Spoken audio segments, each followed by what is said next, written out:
When you need mealtime inspiration, it's worth shopping Baker's, where you'll find over 30,000 mouth-watering choices that excite your inner foodie. And no matter what tasty choice you make, you'll enjoy our everyday low prices, plus extra ways to save, like digital coupons worth over $600 each week. You can also save up to $1 off per gallon at the pump with fuel points. More savings and more inspiring flavors make shopping Baker's worth it every time. Baker's, fresh for everyone. Fuel restrictions apply.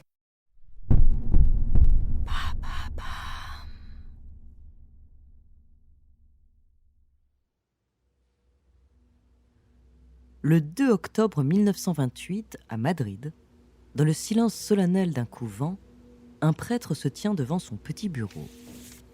Face à lui s'étalent des ouvrages sur la foi et un amas de feuilles remplies de notes. Une étrange inquiétude le saisit. Il perçoit fugacement que quelque chose lui échappe. Il décide de mettre de l'ordre dans toutes ces pages éparpillées. Peut-être réussira-t-il, en ordonnant ses papiers, à démêler le nœud de ses pensées. Le prêtre s'accorde un moment de réflexion et se met à parcourir ses notes. À l'intérieur, il trouve des introspections, des adages, mais aussi des papiers de confession. Là, dans ses mains, il a le témoignage du fardeau de l'âme humaine. Mais par-delà ses préoccupations émerge une lueur d'espérance, la quête universelle de communion avec le divin. Il réexamine ses mots, prend un instant de réflexion quand soudain, une épiphanie le traverse. La grâce divine inonde son être.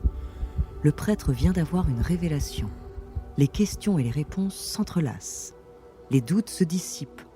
Il a une certitude inébranlable sur ce qui doit être accompli. Submergé par la béatitude, il s'agenouille au sol et remercie Dieu. Alors qu'il s'incline, les cloches du carillon de la paroisse Notre-Dame des Anges résonnent dans l'air. José María, le prêtre, sourit. C'est un signe.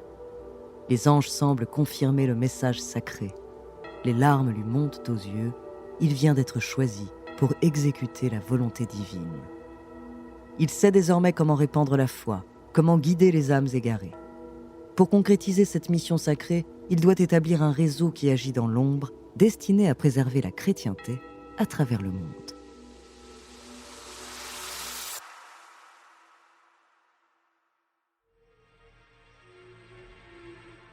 Bonjour, je suis Andrea Brusque, bienvenue dans Les Fabuleux Destins. Dans cet épisode, je vais vous parler d'une institution catholique très controversée. Accusée de pratiques secrètes et de comportements semblables à ceux d'une secte, elle est surnommée la Sainte Mafia.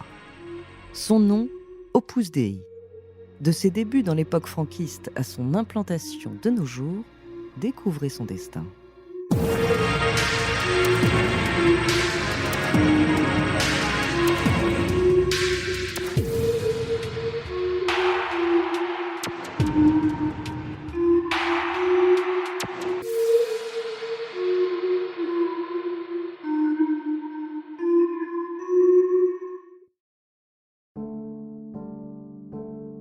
En la fiesta de los Santos Ángeles Custodios, el 2 de octubre de 1928, quiso el Señor, hace ya 47 años casi, que apareciera el Opus Dei.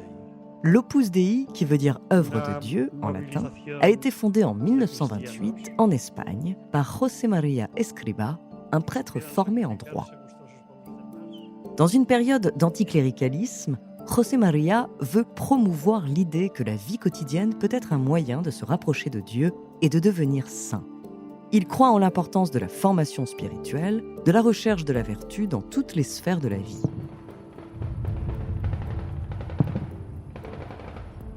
En 1936, la guerre d'Espagne éclate. Pour le jeune José María, le communisme est une menace au christianisme.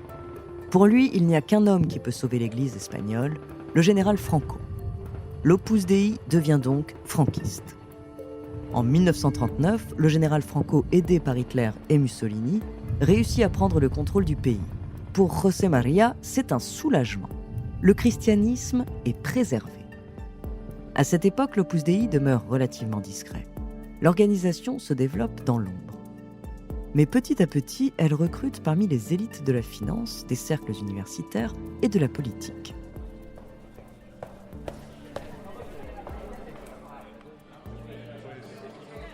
En parallèle, l'Opus Dei se lance dans le domaine de l'éducation et fonde une université à Pampelune, l'Université de Navarre.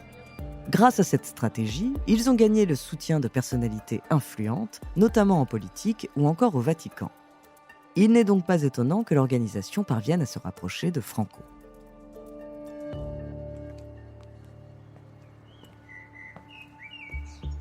En cette matinée ensoleillée de 1956, Madrid s'éveille sous la lumière dorée du soleil. Pour Laureano, ce jour revêt une signification toute particulière. Il s'apprête à rencontrer un homme qu'il admire depuis toujours. Vêtu d'une tenue formelle, il franchit les imposantes portes du bâtiment gouvernemental. Laureano s'avance dans les couloirs ombragés au sol en marbre poli. À côté de lui, un garde armé le guide jusqu'à sa destination. Alors qu'il franchit les massives portes du bureau, il se retrouve face à un homme en uniforme militaire.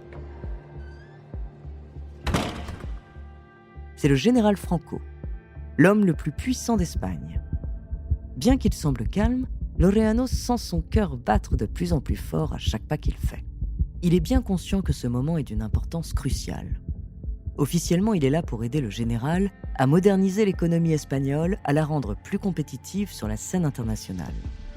Mais Laureano est un membre dévoué de l'Opus Dei. Sa mission, intégrer le gouvernement de Franco pour y servir au mieux l'institution. Suite à cet entretien, Laureano deviendra l'un des hommes politiques les plus influents d'Espagne. En procédant ainsi, ce qui n'était autrefois qu'une petite société sacerdotale se transforme en l'une des principales forces politiques, économiques et financières de l'Espagne.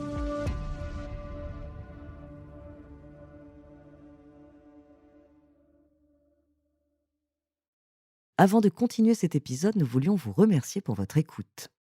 Si vous voulez continuer de nous soutenir, abonnez-vous à la chaîne Bababam Plus sur Apple Podcast. Cela vous permettra une écoute sans interruption. Ou bien écouter ce message de notre partenaire sans qui ce podcast ne pourrait exister. On se retrouve tout de suite après.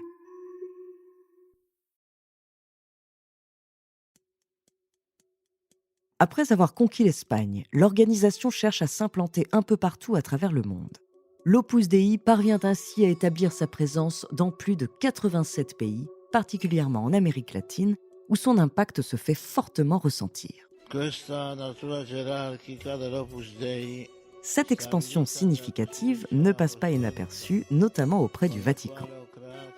En reconnaissance de son influence et de ses efforts, l'Opus Dei reçoit des félicitations de la part du Vatican.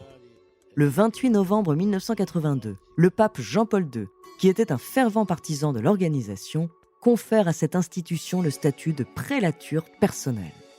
Cela signifie que dorénavant l'Opus Dei est sous l'autorité et la protection directe du Vatican. Si l'Opus Dei est désormais largement connu du grand public, c'est principalement grâce au roman Da Vinci Code de Dan Brown. Dans le roman, l'un des personnages membres de l'Opus Dei est dépeint comme un fanatique prêt à commettre les pires crimes pour servir l'ordre ecclésiastique. Mais dans la réalité, il s'agirait plus d'une institution religieuse très stricte que d'une organisation criminelle telle qu'elle est décrite par l'auteur. Les pratiques des adeptes ont été exposées grâce à d'anciens membres de l'Opus Dei ayant choisi de quitter l'organisation. Les fidèles suivent un plan de vie strict qui inclut des prières, des mortifications, des messes quotidiennes et des examens de conscience. Les anciens membres ont également fait part d'un certain niveau de contrôle exercé sur eux par l'organisation. Celle-ci surveille en permanence leurs activités, limite leur accès à la plupart des loisirs et exige leur disponibilité constante. De plus, l'Opus Dei est accusé de favoriser l'isolement de ses membres par rapport à leur famille. L'appartenance à l'Opus Dei est généralement gardée confidentielle, ce qui a contribué à des allégations la qualifiant de secte ou de société secrète. Españoles, Franco ha muerto. Après la mort de Franco en 1975, l'influence de l'Opus Dei en Espagne diminue.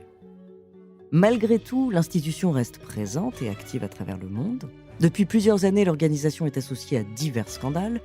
Elle est notamment accusée de détenir des postes clés au Vatican, d'avoir influencé l'élection de Jean-Paul II et de dicter la doctrine actuelle du pape. Actuellement, l'Opus Dei compte plus de 90 000 membres, dont des milliers en France. Il possède plusieurs universités et établissements d'enseignement à travers le monde, comme le collège Les Vignes à Courbevoie ou l'IPAD Business School à Mexico. De nos jours, l'Opus Dei semble exercer une influence déterminante à travers le monde, mais le caractère discret de l'ordre rend cette influence difficilement mesurable.